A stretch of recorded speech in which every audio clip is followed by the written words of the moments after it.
বাংলাদেশের পোস্টার বয় বিশ্বসেরা অলরাউন্ডার সাকিব আল হাসান, যার নাম খ্যাতি পুরা দুনিয়া জুড়ে। কিন্তু সেই সাকিব এবার ফেসে গেলেন বাজেভাবে, জড়িয়ে গেলেন নারী কেলেঙ্কারিতে। সম্প্রতি ফেসবুকে একটি ভিডিও ভাইরাল হয় যেখানে দেখা যায় বউ বাচ্চা রেখে পরকীয়া করে বেড়াচ্ছেন সাকিব। আর সেই মেয়েটি অন্য কেউ নয়, তিনি হচ্ছেন কুমিল্লা ভিক্টোরিয়ান্সের নাফিসা কামাল।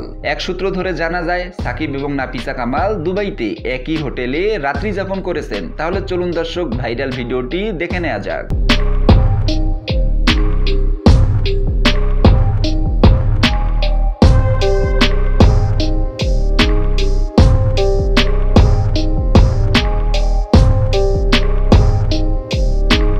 এই ভিডিওর সাথে সাথে সাকিব এবং নাফিসা কামালের আরো কয়েকটি ছবি ভাইরাল হয় যেখানে দেখা যায় সাকিব এবং নাফিসা কামাল হাতে হাত রেখে লন্ডনের একটি শহরে ঘুরছেন। তো দর্শক, এত কিছুর পরেও সাকিব আল হাসানের সংসার কি শিশির ভাবির সাথে টিকবে? কমেন্ট করে জানান।